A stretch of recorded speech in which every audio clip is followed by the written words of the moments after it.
There's a fitness guy on YouTube called Coach Blue. Um, Hispanic looking gentleman, sometimes wears Marp hats, right?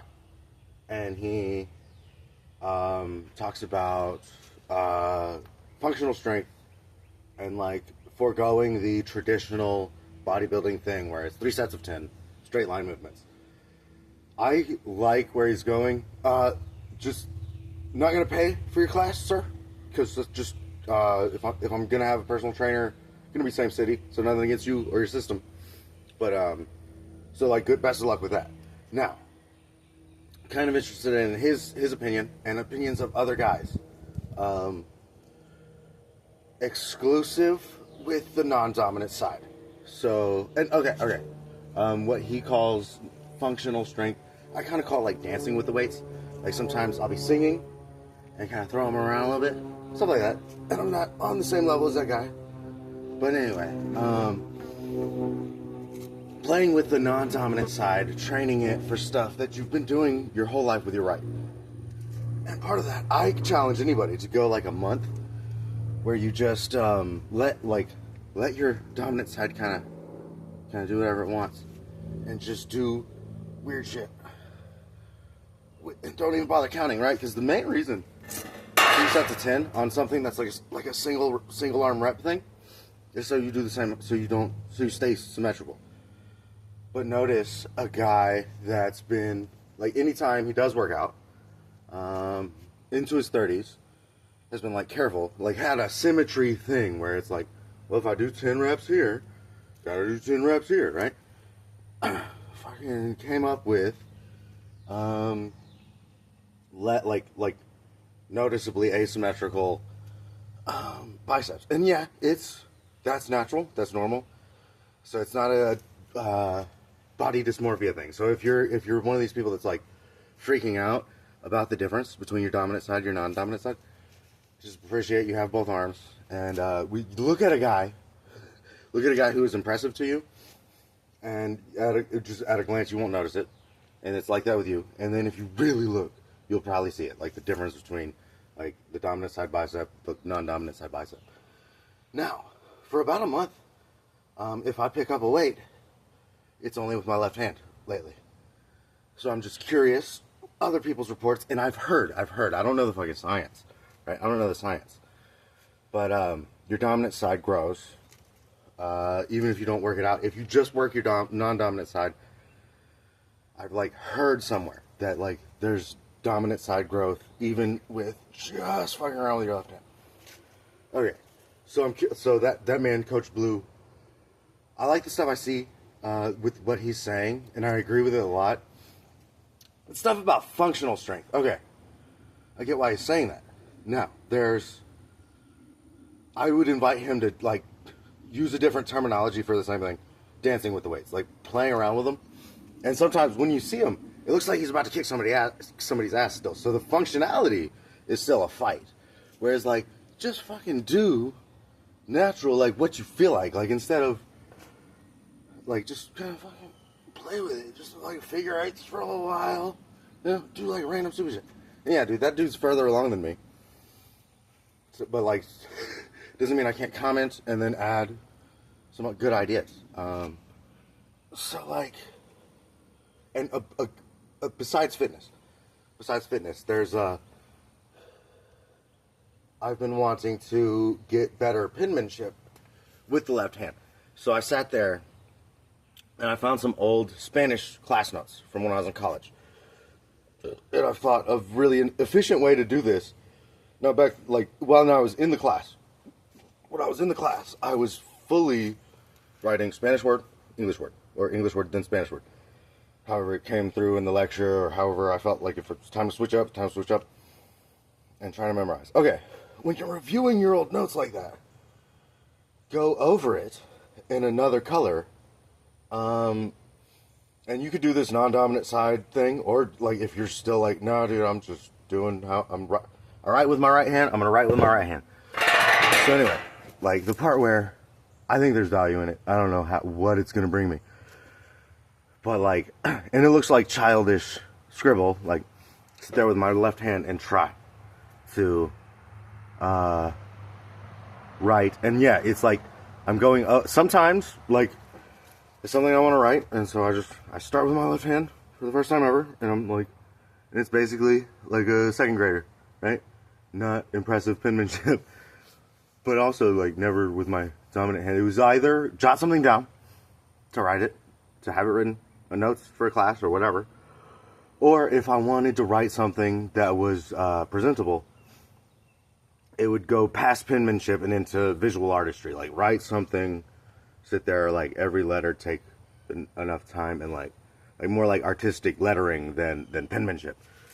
So it's like skipping, like trying to write something by hand that's like impressive to look at without like taking out the paints and the markers and stuff. So like totally skipping, it's just, if I'm writing something down, it's just legible. I just want legible, right?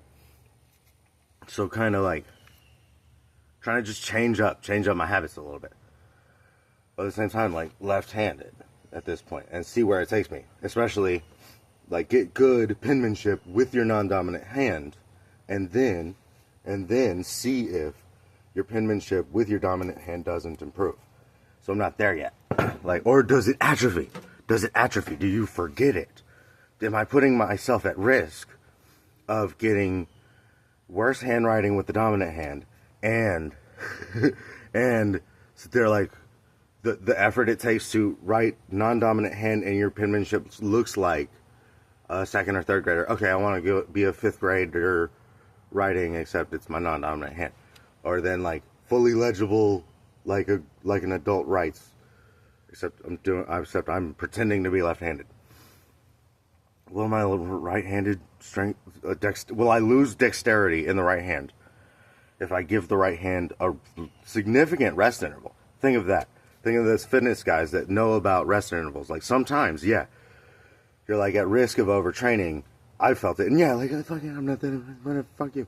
So like I've felt it where either before this undertaking of non-dominant side training, or during it, just like recently was doing something with my left hand. Not this time, kind of talking to, but was doing this left-handed thing, and yeah, I was like, I kind of felt that little strain where it was like, that's not a good pump. That's like there was like some overtraining going. Not right here, but like later, like after doing it significantly, like ooh, no, it's starting to hurt. Like I should. So given like lifting weights for, I've been undertaking this pretty much unless I feel like going both-handed, because it really strikes me, foregoing the dominant hand and only the non-dominant hand. Interestingly, symmetrical training leads to asymmetrical muscle size. And like I said, don't freak out. Like everybody knows, like you sit there and flex your dominant side bicep, you're kind of impressed with yourself, and you flex your non-dominant side, and you're like, come on, man. Okay. That's fine. Don't be mad at yourself for that natural thing. Whatever stage of strength you are. I said, like, is there a weird hack that I just discovered? Because I kind of see a slight, without using my dominant hand slightly. Like, your body's just not going to let your non-dominant side win, and will just cheat something you ate, cheat, and put muscle mass on the dominant side. Non-dominant side training might actually lead to more asymmetry. The body's a strange thing. So kind of opinions there, if anybody's done that. And the stuff with penmanship. Okay, another trick. So pull up if you're still trying to learn a language that you took a class on years ago and you have the notes. So where you wrote, let's say Spanish word, and then English word, omit if like English is your first language, so like hablar, to speak. Why? Okay, the first time in class I wrote to speak in English because I needed to know, right? And then that goes for anything else. And then like hablo, I speak, right? So the English is already written there. You wrote it years ago, and if it's like you don't need practice writing in English, and like whether you're doing this non-dominant side thing or not, just like, and yeah, it's similar. Okay, the thing where when you are undertaking a language,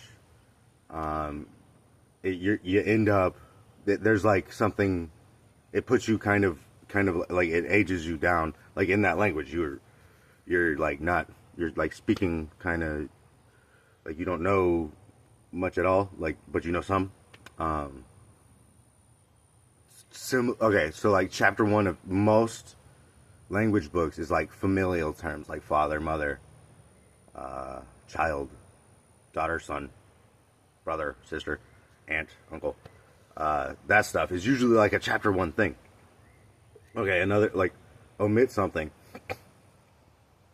If you're over a certain age and you're like still working on a second or third language, man, omit those, dude, because you already, if everyone in your family speaks your first language and you're trying to speak a second language that like your relatives aren't speaking with you, why do you need father? Why do you need mother? Skip chapter 1.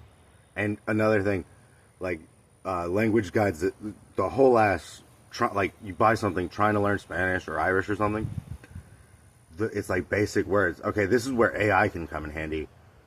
More concepts that are interesting to you. Concepts that are interesting to you. Go ahead and like if you're a fitness guy, why would you bother learning your second or third language from father, mother? Which, like, aren't you fucking tired of your father, your mother anyway, and fucking English or whatever your first language is? So you're learning another one. The fucking library, right? Are you actually going to ask anybody? The bathroom. Once you're at a certain age, are you even ever asking where one is? Just look around. So like, what I've been doing with Irish and Spanish is like the same methodology that that a book on those languages will teach you. But I say like topics that are more interesting, maybe stuff that's more relevant to the reading material that I would love to read in that language. And yeah, not expert in either of them, but like, and the weird part where it comes and goes, right? The forgetfulness. I don't know. And the part where, it's just like weird tricks of your